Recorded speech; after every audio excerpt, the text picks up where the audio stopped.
Assalamualaikum warahmatullahi wabarakatuh. Selamat datang kembali di Fakta Sejarah. Dan kita masuk ke bagian berikutnya, bagian ke-14. Tapi sebelum itu, mari kita berdoa dulu. A'udzu bikalimatillahit tammati min syarri. Bismillahirrahmanirrahim. Allahumma sholli ala sayyidina Muhammad sallallahu alaihi wasallam. India bagian berikutnya. Selamat dari Tumbal Pesugihan, karya dari Ramdan Nahdi.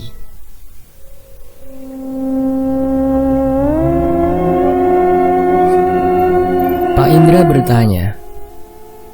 Menatapku tajam, dan tatapannya itu sukses membuatku merasa canggung. Dia datang lagi ya? Dia? Balasku bingung. Wanita siluman ular. Padahal sudah lama sekali, tapi dia masih mengincarmu. Mengincarmu, sebuah kata yang sungguh menakutkan bagiku. Dari awal, dia sudah tahu kedatanganmu. Apa gara-gara saya mengunjungi rumah itu, Pak? Bukan. Apa kamu pernah digigit siluman ular itu? Digigit? Nggak pernah, Pak. Tapi ada racun siluman ular itu di aliran darah kamu. Aku pun kebingungan. Sangat yakin sekali tidak pernah digigit oleh siluman ular itu. Kalaupun iya aku tergigit, seharusnya pun aku sudah mati. Bukannya jika digigit siluman ular itu kita akan mati? Tanyaku. Seharusnya begitu. Tapi kamu tidak. Dia hanya menandai saja. Kamu yakin Kila tidak pernah digigit dia? Tante Maria pun ikut bertanya. Sungguh aku tidak ingat sama sekali pernah digigit olehnya. Enggak Tan, melaku. Lalu bagaimana racun itu bisa mengalir di darahmu? Tanya Pak Indra. Aku pun kembali merunut semua kejadian 5 tahun lalu. Mulai dari kematian Kevin sampai kepulanganku ke Jerman. Apa benar aku pernah digigit siluman ular itu? Jika iya, kapan? Pikiranku melayang, memutar ulang rentetan peristiwa yang sebenarnya ingin sekali kulupakan. Hingga ingatanku sampai di suatu peristiwa. Bukannya itu. Kila, panggil Tante Maria, nyaris merusak lamunanku. Iya Tan, balasku sambil menengok padanya. Kamu lagi ngelamunin apa? Pertanyaan Pak Indra tadi, balasku. Kila inget satu kejadian, cuma yakin banget kalau itu cuma mimpi. Boleh diceritakan, pinta Pak Indra. Di malam saat ayah ngalamin kecelakaan, Kila pernah bermimpi si siluman ular datang ke kamar. Terus apa? Tanya Tante Maria. Dia gigit leher Kila, tapi Kila pikir itu cuma mimpi buruk saja. Pas bangun pun gak ada apa-apa. Bagi kamu itu mimpi, tapi tidak bagi bangsa jin, ucap Pak Indra. Bangsa jin bisa memasuki alam bawah sadar manusia. Hal yang paling ringan mereka lakukan adalah memberi sugesti. Selain itu, mereka bisa memasuki mimpi. Tujuannya bisa untuk memperkenalkan diri atau memberi peringatan. Ada peringatan yang baik, ada juga peringatan yang buruk, sambungnya. Jin yang sering dipakai untuk media ilmu hitam, seperti siluman ular itu, memiliki kemampuan untuk membawa seseorang ke alamnya, walaupun hanya dalam mimpi, lalu melakukan sesuatu di sana yang efeknya bisa dirasakan oleh orang tersebut. Sambung Pak Indra lagi. Tapi Pak, saya nggak ngerasain apa-apa. Dalam kasus kamu, memang tidak bisa dirasakan secara fisik. Namun, bagi seseorang yang memiliki kemampuan bisa melihatnya dengan jelas, kalau kamu sudah ditandai, balas Pak Indra. Bahkan, siluman ular itu terus mengikuti kamu sampai sini. Sekarang dia agak menjauh karena tidak bisa memasuki area rumah ini. Apa bisa dihilangkan, Mas? Tanya Tante Maria. Seharusnya bisa, tapi saya belum pernah mencobanya. Bapak pernah mencobanya tapi gagal. Dicoba aja, Mas. Mau kan, Kila? Tanya Tante Maria. Aku menganggukkan kepala. Setuju dengan usulan Tante Maria.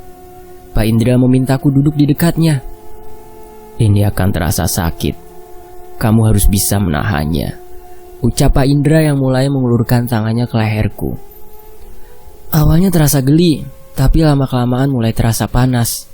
Rasa panasnya menjalar dari leher hingga ke seluruh tubuh. Aku berusaha menahannya, namun rasa panas ini kian menjadi-jadi, seperti seluruh tubuh terbakar api. Ah! Aku pun berteriak, tak kuat lagi. Tahan, perintah Pak Indra. Tahan, Kila. Tante Maria pun memberiku semangat. Sakit, itu yang kurasakan. Tubuh ini seperti sedang ditusuk ribuan jarum. Kepala pun mulai terasa berat, pusing sekali. Pandangan mulai kabur. Tan, ucapku lemah. Seketika itu semuanya menjadi gelap. Saat membuka mata, aku bisa melihat tubuhku sedang meronta-ronta dan berteriak. Terlihat juga Pak Indra yang berusaha menahannya. Sementara itu, Tante Maria terlihat panik sekali. Tante, ucapku, tapi dia tak membalasnya. Pelan-pelan aku berjalan mendekati tubuhku. Seketika itu, sosok yang ada di dalam tubuhku terlihat jelas. Siluman ular. Dia melotot ke arahku. Siluman ular itu tampak kesakitan. Cukup lama dia menatapku hingga akhirnya dia menghilang dari hadapanku. Kemudian, ada cahaya terang menyilaukan mata. Ketika membuka mata, aku sudah kembali ke tubuhku. Apakah tadi hanya halusinasi atau kejadian nyata? Tante, ucapku pelan, merasakan tubuh ini lemas. Minum dulu, Kila.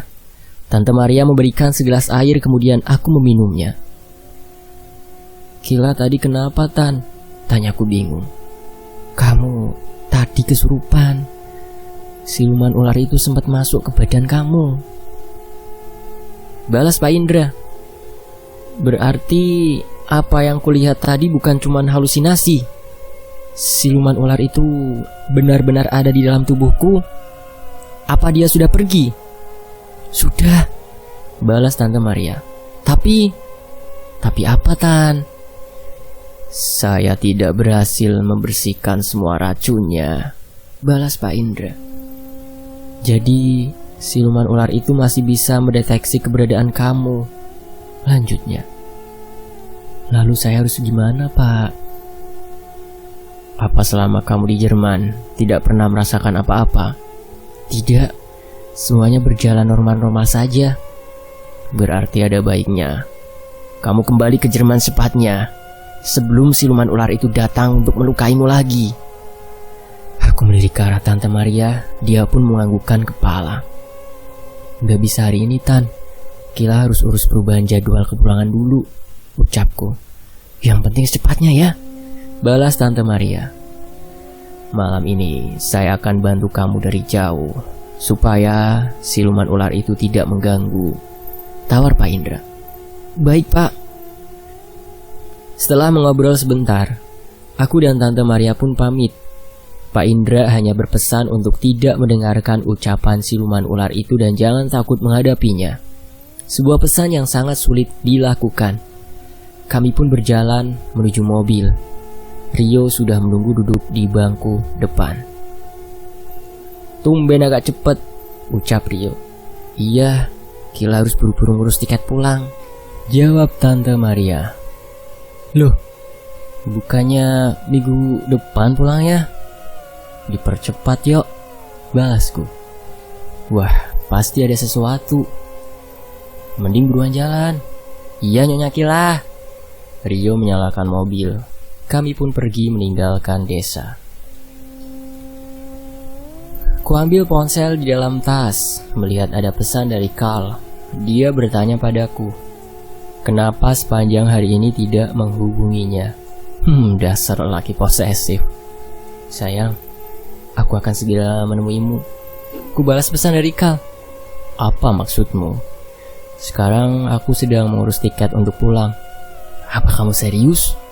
Bukannya kamu bilang akan tinggal di Indonesia selama seminggu? Yap, tapi aku berubah pikiran.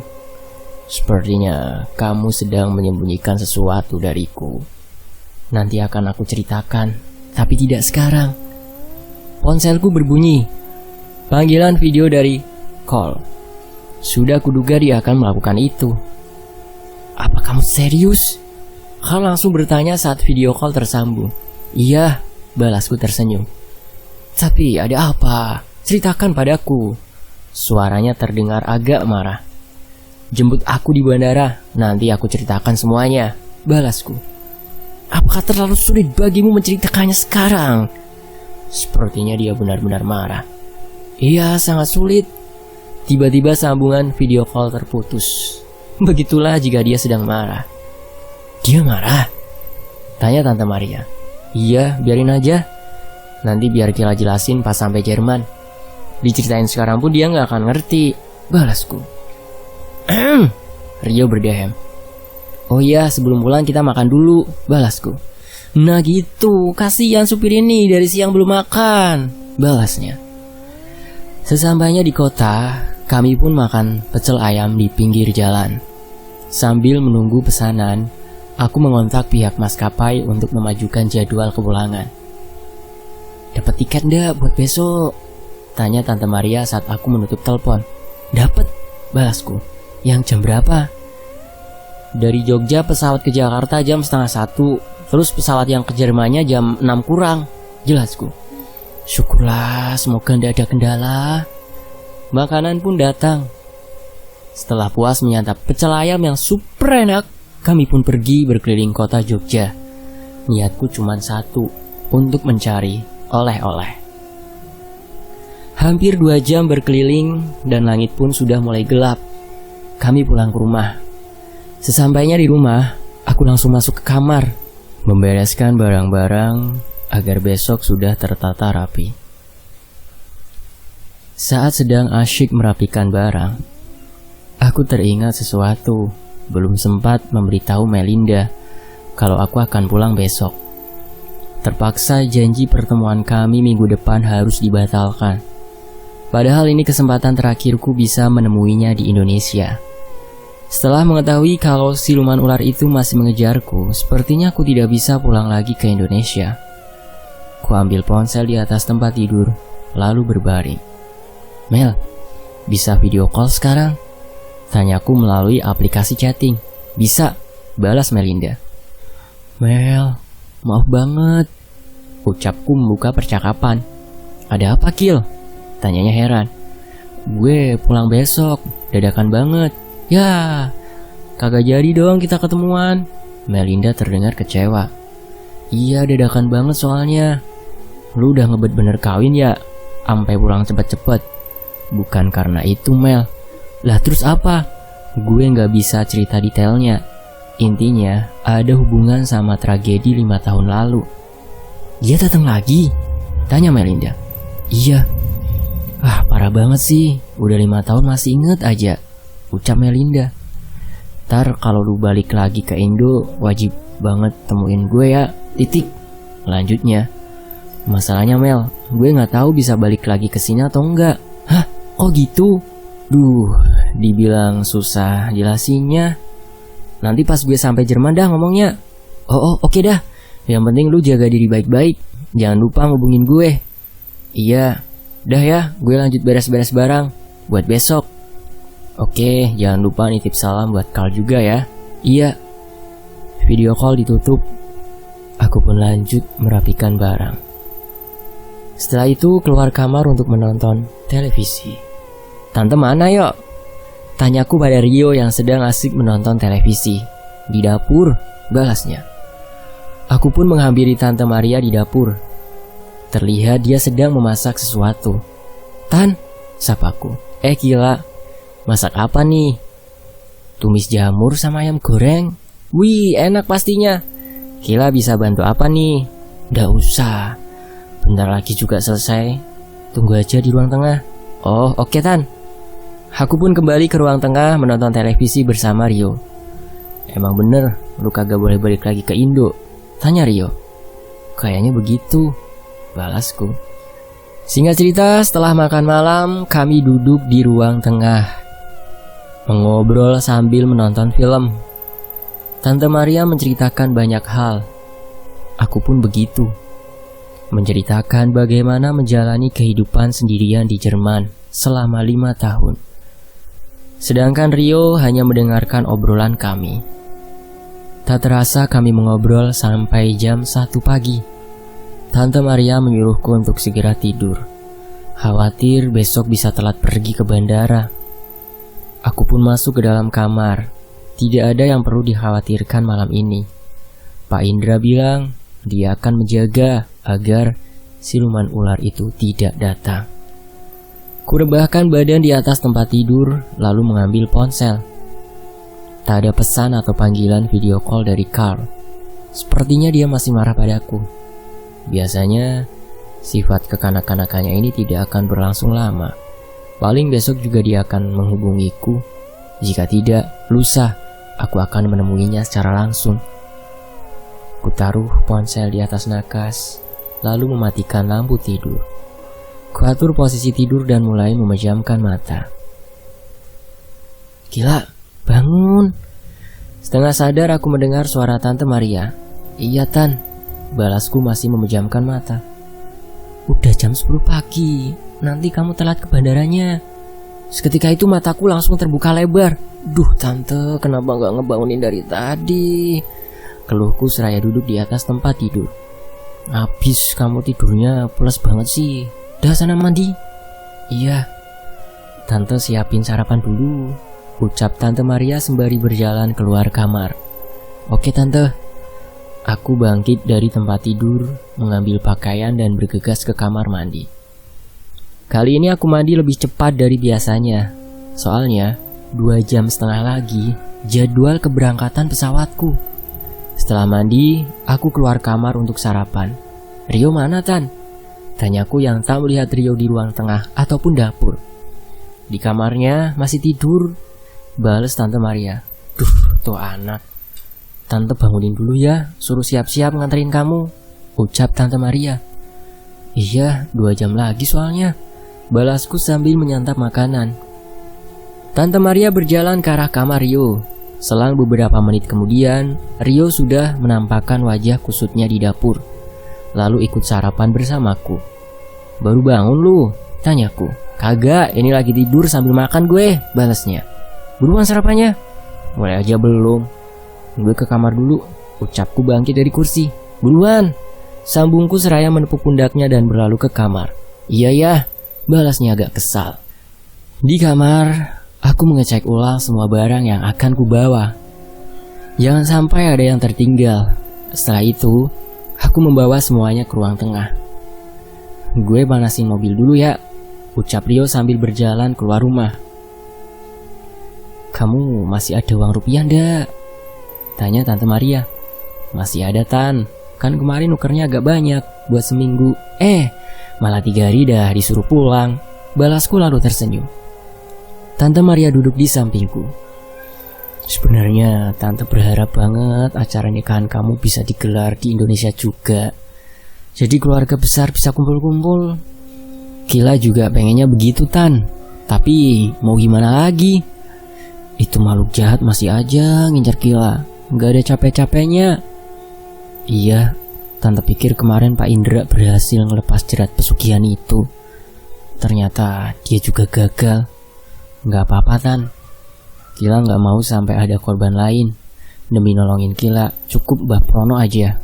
Itu pun udah bikin Kila nyesel. Kamu ndak usah nyesel. Kita semua di sini emang pengen bener-bener dibantu biar kamu bisa lepas dari dia. Udah siap? Tanya Rio yang tiba-tiba muncul.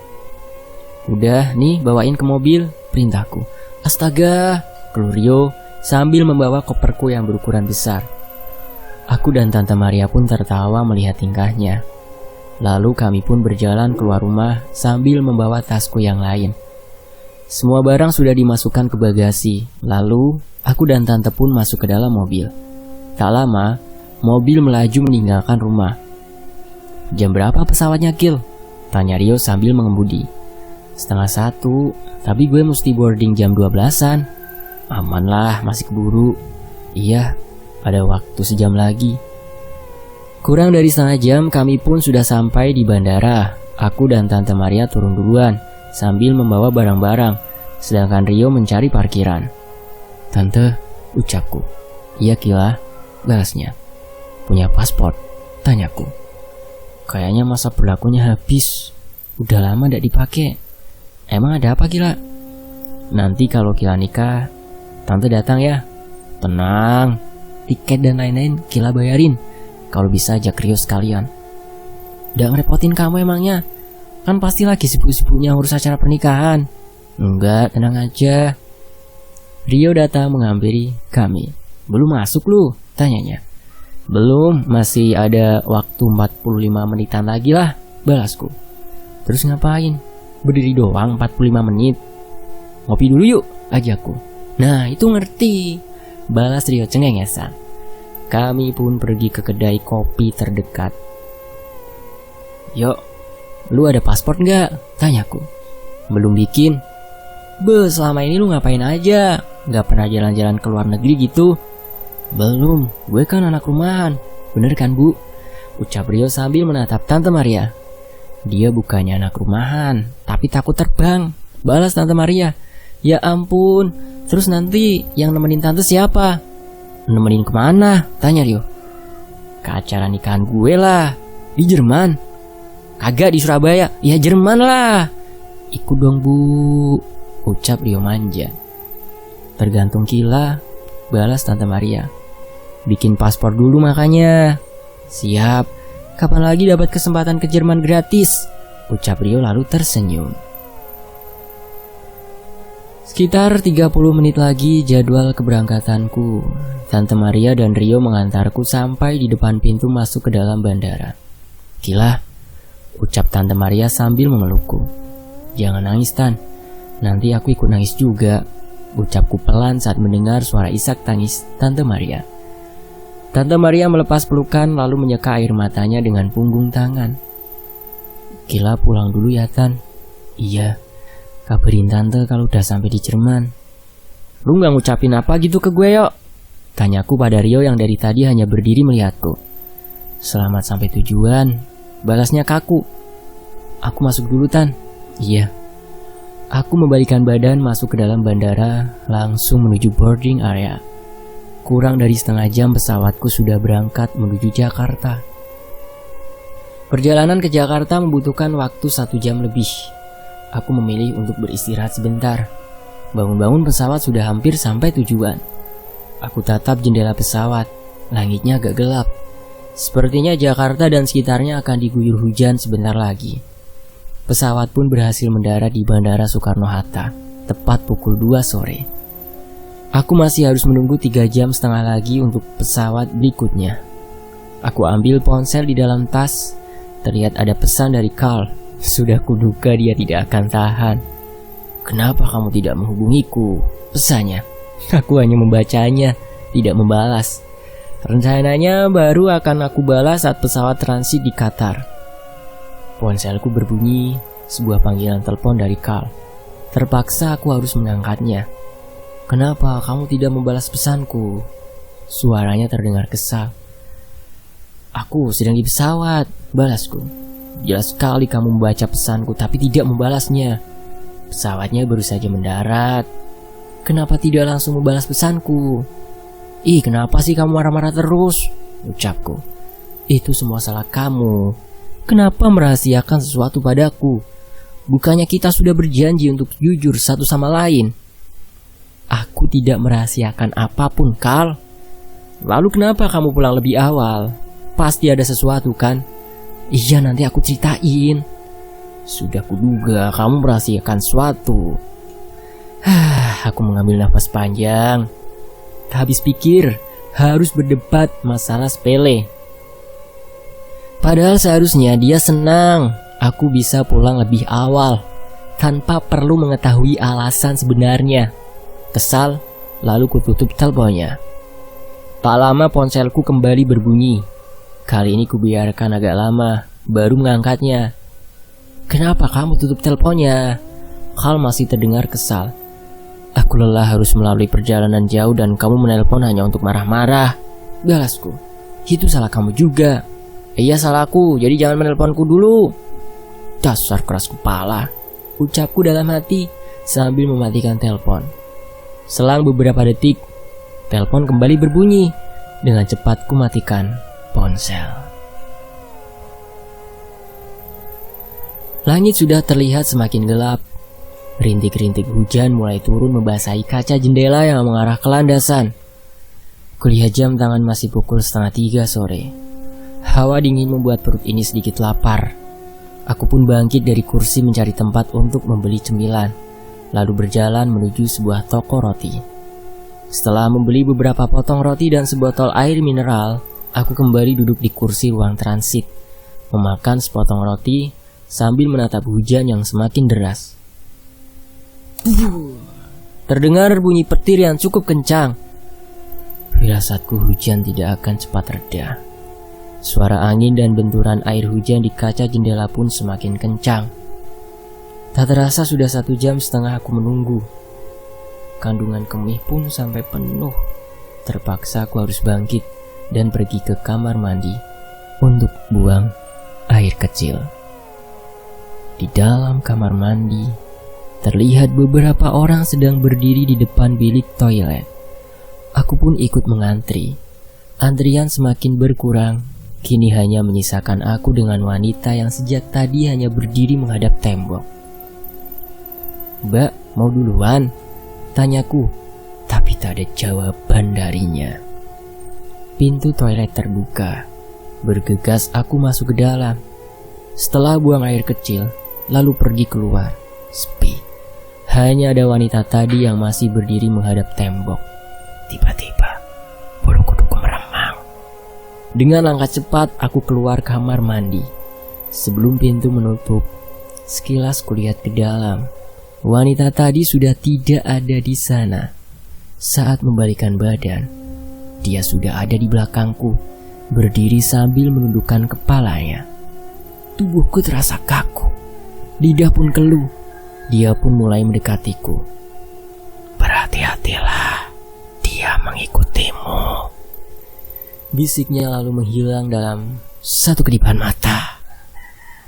Aku yang sangat syok sekaligus takut masih berdiri di depan pintu kamar mandi. Kaki pun gemetaran, lemas rasanya. Ku coba melangkahkan kaki, berjalan menuju ruang tunggu sambil berpegangan pada tembok. Sampai di ruang tunggu, aku langsung terduduk lemas, berusaha menenangkan diri, memperlambat ritme jantung yang sempat tak beraturan. Ku ambil botol air kemasan, lalu meminumnya. Hati sudah sangat gelisah, apalagi setelah mendengar pesan wanita misterius tadi. Kulihat jam, masih kurang 1,5 jam lagi. Entah mengapa di situasi seperti ini, waktu berjalan sangat lambat. Setelah kondisi tubuh mulai stabil, aku mencari posisi tempat duduk yang lebih ramai orang. Lelah, tak terasa aku ketiduran. Nying. Bunyi lengkingan pengeras suara membuatku terbangun. Saat membuka mata, terlihat suasana bandara yang sangat sepi. Lebih tepatnya kosong, tidak ada orang. Suara langkah kaki menggema, arahnya dari belakang. Aku menoleh ke belakang. Ternyata siluman ular itu sedang berjalan mendekat. Ingin rasanya bangkit dari kursi, tapi tak bisa. Seperti ada sesuatu yang menahannya. Dia semakin mendekat hingga kami pun berhadapan. "Kamu tidak bisa lari," ucapnya pelan dengan mata kuning yang menyala. Kurasakan hentakan yang cukup keras. Seketika itu, semua pandangan menjadi gelap. Bersambung. Nanti kita sambung ke bagian berikutnya ya. Nggak lama kok. Dan jangan lupa, yang belum mampir dong ke channel Cadangan Mimin. Ada ya di layar akhir. Itu tinggal disentuh saja. Dan saya pamit. Wassalamualaikum warahmatullahi wabarakatuh.